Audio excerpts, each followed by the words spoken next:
Hello అండి అందరికీ, నేను మీ వెంకటేశ్వరం. సరదాగా కాసేపు ఈరోజు మీకు నేను భారతదేశ చరిత్రలో 10 మంది అత్యంత శక్తివంతమైన రాజులు ఎవరో వారి గురించి చర్చించబోతున్నాను. భారతదేశ చరిత్ర అనేక మంది రాజులు మరియు రాణుల పరాక్రమం, త్యాగం మరియు ద్రోహం ద్వారా రూపుదిద్దుకుంది. శతాబ్దాలుగా మన దేశ సంస్కృతి, రాజకీయాలు మరియు సైనిక పరాక్రమాన్ని అనేక మంది భారతీయ రాజులు రక్షించారు. సామ్రాజ్యాలను సృష్టించడం నుండి సంస్కృతులను రూపొందించడం వరకు అనేక మంది పాలకులు నేటికి భారతదేశ చరిత్రలో నిలిచి ఉన్నారు. వాటిలో ప్రతిదానికి ఒక ప్రత్యేకమైన దృక్పథం మరియు బలం ఉన్నాయి. కొందరు తమ రాజ్యాలను అపారమైన పరిమాణాలకు పెంచుకున్నారు, మరికొందరు దండయాత్రల నుండి తమ ప్రజలను ధైర్యంగా రక్షించారు. వారి నిర్ణయాలు మరియు చర్యలు భారతదేశ చరిత్రలో వారికి శాశ్వతమైన పేరు ప్రఖ్యాతులు సంపాదించిపెట్టాయి. ఈ వీడియోలో భారతదేశ చరిత్ర యొక్క గొప్పతనాన్ని మరియు వైవిధ్యాన్ని రూపొందించిన శక్తివంతమైన పాలకులు ఎవరో మీరు తెలుసుకోవచ్చు. వీడియోలోకి వెళ్ళే ముందు మన ఛానల్ని ఇంకా సబ్స్క్రైబ్ చేసుకోండి, లైక్ అండ్ షేర్ కూడా చేసేయండి. మొదటిగా చంద్రగుప్త మౌర్యుడు. క్రీస్తు పూర్వం 321 నుండి 297 వరకు ఈయన పరిపాలించారు. చంద్రగుప్త మౌర్యుడు మౌర్య సామ్రాజ్యాన్ని స్థాపించాడు. ఇది ప్రాచీన భారతదేశంలోని అతిపెద్ద సామ్రాజ్యాలలో ఒకటి. భారత ఉపఖండంలోని ఎక్కువ భాగాన్ని ఒకే పాలన కింద ఏకం చేసిన మొదటి రాజు ఆయన. ఆ సమయంలో అది గొప్ప విషయం. తన సలహాదారుడు చాణక్యుడి సహాయంతో వివిధ వ్యూహాలను ఉపయోగించి తన ముందున్న నంద రాజవంశాన్ని ఓడించి అధికారంలోకి వచ్చారు ఆయన. ఇక నెక్స్ట్ మన అశోకుడు. క్రీస్తు పూర్వం 268 నుండి 232 వరకు. చంద్రగుప్త మానవుడు అశోకుడు భారతదేశ చరిత్రలో అత్యంత ప్రసిద్ధ రాజుల్లో ఈయన కూడా ఒకరు. నేటికి ఆయన పేరు చరిత్రలో చెరగనిదిగా నిలిచిపోయింది. భారతదేశంలో అత్యంత క్రూరమైన యుద్ధమైన కళింగ యుద్ధం తర్వాత ఈయన బౌద్ధ మతాన్ని స్వీకరించారు. బౌద్ధ మతంలోకి మారిన తర్వాత అశోకుడు తన సామ్రాజ్యం అంతటా శాంతి, కరుణ మరియు మత సహనాన్ని ప్రోత్సహించాడు. మూడో రాజు సముద్రగుప్తుడు. క్రీస్తు శకం 335 నుండి 380 వరకు ఈయన పాలించారు. భారత నెపోలియన్గా పిలువబడే సముద్రగుప్తుడు గుప్త సామ్రాజ్యాన్ని ఉత్తర భారతదేశం అంతటా విస్తరించాడు. అతని పాలనలో భారతదేశ స్వర్ణయుగానికి నాంది అని చెప్తారు. అతను మరణించే సమయానికి అతను 20కి పైగా రాజ్యాలను స్వాధీనం చేసుకున్నాడు మరియు అతని సైనిక శక్తి ఇరాన్ మరియు ఆఫ్ఘనిస్తాన్లోని పొరుగు రాష్ట్రాలను ఉపనిధి రాష్ట్రాలుగా మార్చింది. కళలకు గట్టి పోషకుడిగా ఆయన పాలన సంగీతం, విజ్ఞానం, సాహిత్యం మరియు మత స్వేచ్ఛను కూడా పెంపొందించింది. ఇక నాలుగవ రాజు హర్షవర్ధనుడు. క్రీస్తు శకం 606 నుండి 647 వరకు ఈయన పాలించారు. హర్షుడు మొత్తం ఉత్తర భారతదేశానికి రాజు. అతను అనేక చిన్న రాజ్యాలను కలిపి ఒక ఐక్య సామ్రాజ్యాన్ని ఏర్పాటు చేశాడు. రాజ్యాలను ఏకం చేయడమే కాకుండా హర్షుడు విద్య మరియు సంస్కృతి కూడా గొప్ప పోషకుడు. అతను బౌద్ధ మత వ్యాప్తికి సహాయం చేశాడు మరియు సమావేశాలు నిర్వహించాడు. ప్రపంచం నలుమూలల నుండి పండితులను స్వాగతించేవాడు. అశోకుడి తర్వాత భారతదేశంలో బౌద్ధ మతాన్ని చురుకుగా వ్యాప్తి చేసిన మొదటి వ్యక్తి ఈయనే. ఇక ఐదవ రాజు రాజరాజ చోళ 1వ రాజు.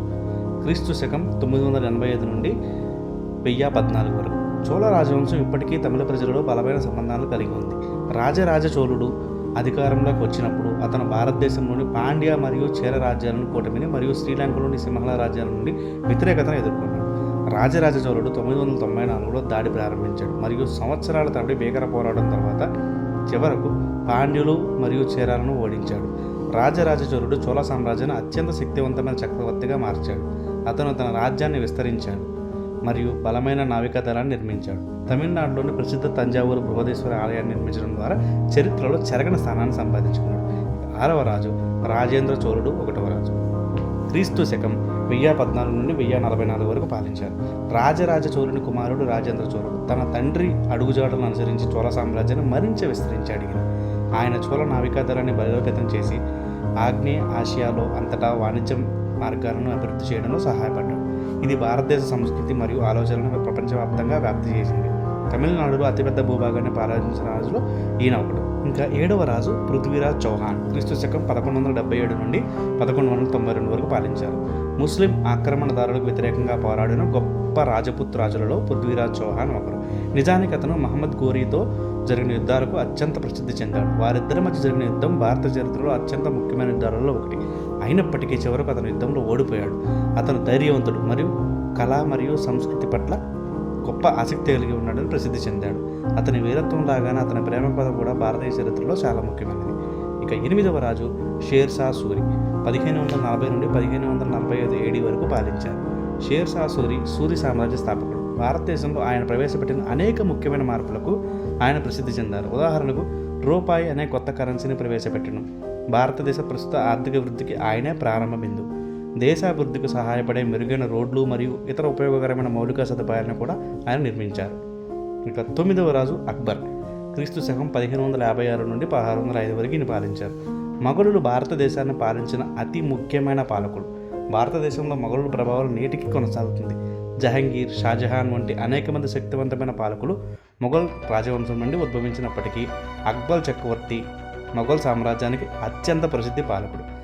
అతను భారతదేశంలో ఎక్కువ భాగాన్ని పరిపాలించాడు మరియు అతని మత సహన విధానానికి నేటికి గుర్తుండిపోతాడు. అతను కళ, వాస్తుశిల్పం మరియు అభ్యాసాన్ని కూడా ప్రోత్సహించాడు.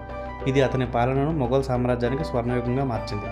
ఇక ఆఖరివాడు అయిన 10వ రాజు శివాజీ భోంస్లే 1627 నుండి 1680 వరకు ఈయన పాలించారు. శివాజీ భోంస్లేను ఛత్రపతి శివాజీ అని కూడా పిలుస్తారు. మొఘలులను తీవ్రంగా వ్యతిరేకించిన శివాజీ భారత చరిత్రపై అపారమైన ప్రభావాన్ని చూపాడు. శివాజీ భారతీయ యుద్ధరంగంలో విప్లవాత్మక మార్పులు తెచ్చాడు. నేటికి శివాజీ జీవిత కథ సినిమాలుగా తీయబడుతూనే ఉంది. ఇది ఆయన కీర్తికి, భారత చరిత్రపై ఆయన చూపిన ప్రభావానికి గొప్ప నిదర్శనం. సో ఫ్రెండ్స్, మీరైతే ఈ వీడియోని పూర్తిగా చూసారని అనుకుంటున్నారు. మీ అభిప్రాయాలు ఈ వీడియో పైన పంచుకోవాలనుకుంటే కామెంట్స్ రూపంలో మనకు షేర్ చేయండి. అలాగే ఈ వీడియో మీకు నచ్చితే లైక్ అండ్ షేర్ కూడా చేసేయండి ఫ్రెండ్స్. అలాగే మీకోసం మరిన్ని వీడియోస్ చేస్తూ ఉంటాను. మన ఛానల్ సబ్స్క్రైబ్ చేసుకోండి. Thanks for watching and thank you. Bye bye.